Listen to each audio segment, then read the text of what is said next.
Folks, black wrestlers you should know for Black History Month, February 20th, 2023, brought to you by Premier Pro Wrestling.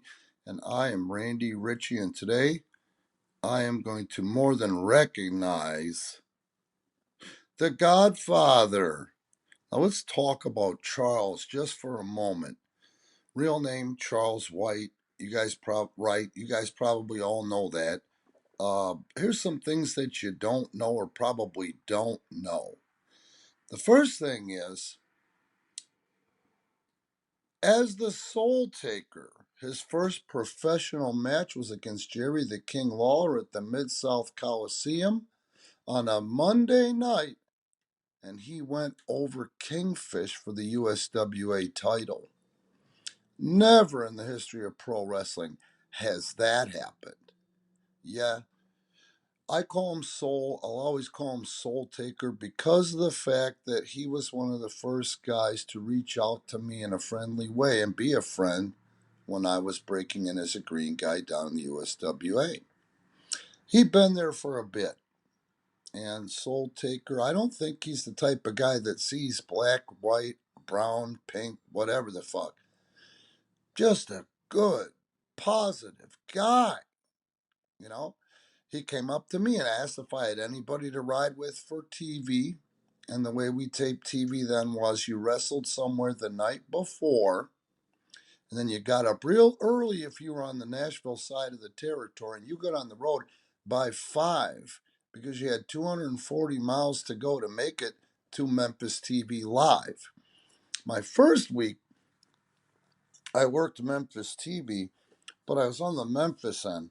I never done that type of thing before. I was probably in Kentucky or in the northern part of the territory before, where you get home at midnight or later, you end up being wired, and you go to sleep at 2, you get up at 5, and you shoot 240 miles to the TV station in Memphis, you wrestle, and then you get back on the road, go 240 back to Nashville, and wrestle that night in Nashville.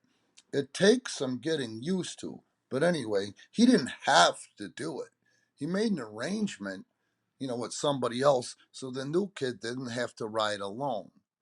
That wasn't really done in the wrestling industry at the time, so that just tells you a little bit about the type of guy that he was. Very welcoming when he didn't have to be. And you can check your record books, factotums. He was probably 340 pounds at the time. And that's the thing about Soultaker, or what you guys like to call a Godfather. That's the thing about Soul. He could fluctuate 40 pounds at any given time based upon his kick ass metabolism. He would just have to train this way differently and eat differently, and boom, 40 pounds gone. Eat differently, train differently, boom, 40 pounds back on. And he never looked fat, didn't have any stretch marks. I mean, just outstanding. Now, I'm the one always talking about good examples, people that draw you a roadmap, people that actually show you how to succeed. And inadvertently, he wouldn't do that and say, here's how it's done, son. Here's what you do. But if you study people and you've got your PhD in people like I do, and believe me, having your PhD in people is not a worthless gift. I guess I'm going to call it gift that anybody can obtain, man. You got to study people. The biggest thing with Soul was the attitude, the type of guy that he was, man. He's so freaking positive. And I'm not talking about Tony Little positive. I'm not talking about that crew cut chick that used to sell dietary workouts, whatever the hell else on infomercials. Just a positive guy. Wherever he was, he always made it better.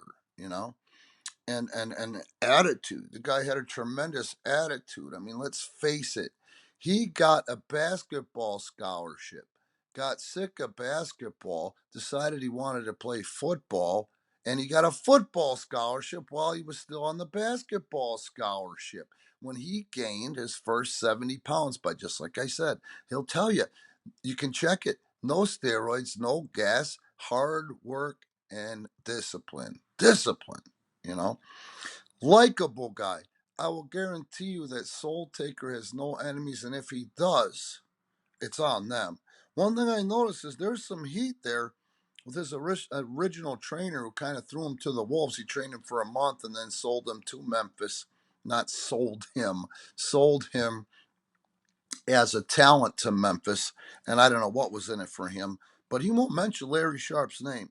And I'll guarantee you that if there is some shit there, it's all on Larry Sharp. Now, that being said, you could look at Soultaker, the Godfather, as one hell of a real badass. He can waste you. There's something back there in his young past that it's not shady whatsoever, but it's something about the way he handled himself and stood up for someone else when he didn't have to. He's the most happy go lucky guy, but the thing is, he has got his own credo. He's got a sense of right and wrong, you know? The other thing that is going to prove positive to what I'm talking about is there was a time, there was no time after the first 2.5 years in the industry that he wasn't getting paid by WWE, WWF. You might have been off TV, but because they knew that he was an asset and they had to keep him around, they had to keep him interested and keep him from going anywhere else. They kept him on house shows, they kept him on the payroll, just off TV for a while until they came up with something else. I think one of the reasons they kept him off TV so much between different gimmicks, because he had what, Kama, he had The Godfather. He was with not DOA, but the Nation of Domination, before he became the Godfather. But let's face it, Papa Shango, which was an outstanding gimmick, was his first WWF gimmick. And it's one of the most memorable characters in the history of pro wrestling. Now, if you ask him about Papa Shango, you can tell by his facial expression he wasn't thrilled with that gimmick. And it wasn't because, but he did that gimmick and he sure did the hell out of that gimmick because, like I said before, one of those most memorable characters in the history of pro wrestling was Papa Shango. And for you youngins that don't know what I'm talking about, Google search Papa Shango. Guy put his heart and soul into it and got it over. The only problem with a gimmick like that is it's got a short shelf life, especially at the times when the times they were a changing. There was a time in there where I saw the gimmick and I loved Soultaker, Papa Shango at the time, and I was starting to get over with the WWE office, the agents, meaning George the Animal Steel, Joe Scarpa, meaning Chief J Strongbow, the higher agents that were tied to Gorilla Monsoon, who was really close with Vince McMahon. And I just had this idea that was driving me crazy. And one day I took a shot and I just had to say something. I asked Gorilla Monsoon what he thought of taking Handsome Jimmy Valiant, who at the time was very small because he was adjusting his weight due to catching hepatitis, but he had the great look with the long hair and the beard down to his navel. And I said, what if you put Boogie with Papa Shango as the wizard to do the talking for it? And they just said they liked the idea. Gorilla actually brought that idea to Vince at some point in probably 1990. But again, they had decided that when they started that gimmick, that it was a short shelf life because of how intense the gimmick was and what a character it was.